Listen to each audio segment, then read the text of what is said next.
अब हम question number 7 का सॉल्यूशन करते हैं। क्वेश्चन नंबर 7 दिया है, यदि cot थीटा बराबर 7/8, तो दो क्वेश्चन दिए गए हैं, इनका मान ज्ञात करना है। का मान ज्ञात कीजिए। इनका मान ज्ञात करने के लिए सबसे पहले हमें कर्ण, लंब तथा आधार की वैल्यू पता होनी चाहिए। तो हम जानते हैं cot थीटा बराबर जो हमें दिया है 7/8 दिया है, और cot थीटा बराबर होता है tan का उल्टा, यानी कि आधार बटे लंब। तो यहां से हमें आधार बटे लंब की वैल्यू तो मिल गई है, हमें कर्ण की वैल्यू और चाहिए। तो हम यहाँ पर पाइथागोरस प्रमेय से कर्ण की वैल्यू निकाल लेंगे।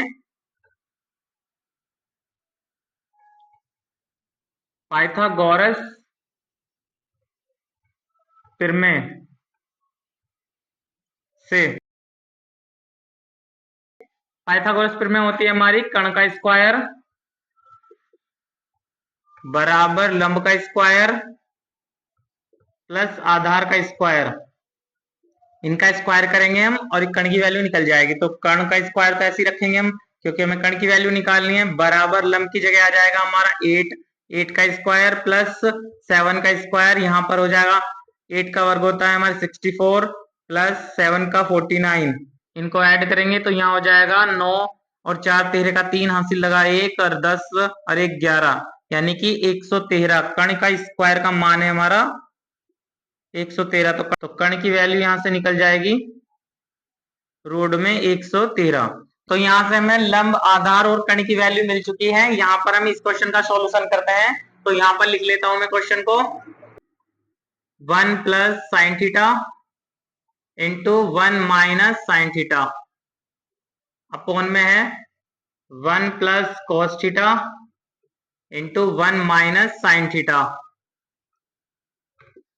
बराबर, ये हमारा फॉर्मूला होता है। इसको अगर हम a माने और इसको b माने तो यहाँ पर भी a माइनस b, यानी एक बार a प्लस b, एक बार a माइनस b। तो हमारा फॉर्मूला आता है a का स्क्वायर माइनस b का स्क्वायर। तो यहाँ पर हम लिख देंगे 1 का स्क्वायर तो 1 ही होता है, minus sine square theta upon में सेम इधर 1 माइनस कॉस स्क्वायर थीटा। ये भी हमारे फॉर्मूले होते हैं। 1 माइनस साइन स्क्वायर थीटा हमारा कॉस स्क्वायर का फॉर्मूला होता है, और 1 माइनस कॉस स्क्वायर थीटा हमारा साइन स्क्वायर थीटा का फॉर्मूला होता है। पर वो यहाँ पर कोट बन जाएगा। अगर कोट की वैल्यू यहाँ निकलवानी होती इनको तो फिर ये क्वेश्चन ना देते। तो यहाँ पर हमें यहीं पर वैल्यू रखेंगे हम इनकी। तो यहाँ पर मैं वैल्यू रखता हूँ 1 माइनस साइन बराबर क्या होता है, साइन बराबर लाल बटे कक्का से होता है हमारा लंब बटे कर्ण। तो लंब की वैल्यू जो दी गई है हमें 8 दी गई है, और कर्ण की वैल्यू जो हमने निकाली है रूट में 113, और इसका करेंगे स्क्वायर अपॉन में यहां पर भी 1 माइनस, अब लिखेंगे हम कॉस की वैल्यू। कॉस की वैल्यू क्या होती है मेरी, लाल बटे कक्का से हो जाती है लंब बटे कर्ण। तो लंब की वैल्यू दी गई है हमें 7 और कर्ण की वैल्यू रूट में 113, इसका भी स्क्वायर। यहां पर हम इनका सॉल्यूशन करते हैं तो 1 माइनस इसका स्क्वायर करेंगे 8 का 64 अपॉन में रूट कैंसिल हो जाएगा 113। यहाँ पर भी 1 माइनस 7 सत्ते 49 अपॉन में 113। यहां तक हमने इसको कर लिया है। इसका सॉल्यूशन हम इधर करते हैं। और तो यहाँ पर क्या हो जाएगा, इसके बटे में 1 मान के एलसीएम लेंगे तो यहाँ पर एलसीएम आ जाएगा 113। यहाँ पर हो जाएगा 113 माइनस 64 अपॉन में यहाँ पर भी 113 माइनस 49 बटे में 113। 113 से 113 कैंसिल।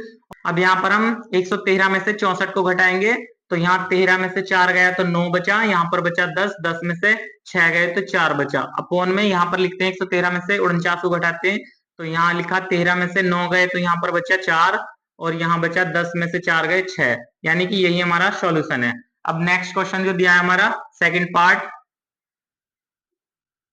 पार्ट लिखते हैं। यहाँ पर सेकंड पार्ट की वैल्यू निकालते हैं। cot स्क्वायर थीटा बराबर, cot स्क्वायर थीटा जो होता है यहाँ पर दे रखा है, यानी इसी का स्क्वायर करना है।